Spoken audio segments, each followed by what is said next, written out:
पिता से, वालिद से मैंने फ़ोन करके बात की। मैं अपने गम और अपनी तकलीफ का इजहार उस लड़के के वालिद से किया और मुझे बड़ा अफसोस हुआ जब उसके वालिद ने कहा कि गांव का माहौल खराब हो जाएगा, इसलिए हमसे कहा गया कि हम कंप्लेन ना करें। आप बताइए, हम इस मुल्क को किस दहाने पर ला चुके हैं कि एक बाप अपने बेटे की बेइज्जती, उसकी मार, उसकी जो पीटा गया, उसकी इंसाफ की लड़ाई नहीं लड़ने दिया जा रहा है। उसको ये कहा मजबूर, उसको कहकर मजबूर कर दिया गया कि माहौल खराब हो जाएगा। क्या इस देश में एक बाप अपनी बेटे की इंसाफ की लड़ाई नहीं लड़ सकता? कौन सा माहौल खराब होगा बताइए आप? माहौल किसका खराब होगा? माहौल उन लोगों का खराब होगा जो नफरत फैला रहे हैं। आज एक बाप अपनी बेटे की इज्जत की लड़ाई नहीं लड़ सकता, उसकी स्कूल में तालीम की उसको हासिल करने की लड़ाई नहीं लड़ सकता। मेरे अजीज दोस्तों और बुजुर्गों, बस मुझे तकलीफ है कि ये माहौल नफरत का बढ़ता जा रहा है और ऐसे माहौल में हमको इंसाफ की लड़ाई लड़ने से भी रोका जा रहा है। तो मैं उम्मीद करता हूं कि भारतीय जनता पार्टी के उत्तर प्रदेश के मुख्यमंत्री इस पर रिएक्ट करेंगे। और बड़ी तकलीफ मुझे हो रही है कि एक बेलेबल सेक्शन लगा दिया गया टीचर पर।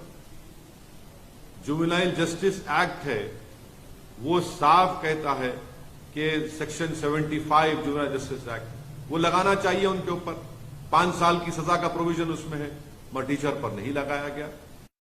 लगाते आप ताकि अब उनकी बेल भी हो गई है। ये आपका इंसाफ है उत्तर प्रदेश की योगी आदित्यनाथ की सरकार का? कहां गया आपका बुलडोजर? कहां गया आपकी ठोक दो की पॉलिसी? क्या आपके बुलडोजर ठोक दो की पॉलिसी सिर्फ समुदाय को देखकर चलेगा? क्या आपकी ठोक दो की पॉलिसी समुदाय देखकर इस्तेमाल होगी?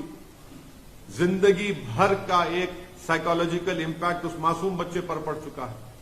मैं उनके वालिद से आज सुबह में बात करके उनसे मैं रिक्वेस्ट किया कि आप अपने बच्चे की तालीम को जारी रखने के लिए आप हैदराबाद भी जाइए, हम हैदराबाद में उसको तालीम दिलाएंगे।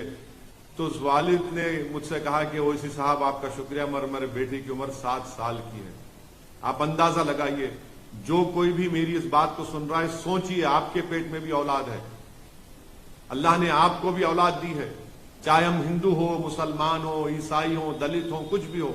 अगर आपके बेटे से इस तरह का बर्ताव किया जाता, आपकी बेटी से इस तरह का बर्ताव किया जाता और उसका वीडियो पूरे देश में, पूरी दुनिया में वायरल हो जाता, आप कभी नींद की, आराम की नींद सो सकते हैं? हाँ, वो लोग नींद की, आराम की नींद सो सकते हैं जिनके दिलों में मुसलमानों की नफरत भरी हुई है, जिनके दिलों में इंसानियत नहीं है, जिनके दिलों में शैतानियत भरी हुई है।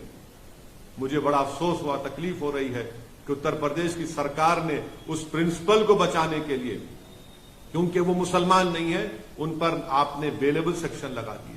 मुझे 1930 का जर्मनी याद आ रहा है, जब 1930 के जर्मनी में यहूदी बच्चों से, छोटे मासूम बच्चों से, उनके हाथों से उस ब्लैक बोर्ड पर लिखा जाता कि तुम लिखो अपने हाथों से कि यहूदी जर्मनी के लिए बड़ा खतरा है, होशियार रहो।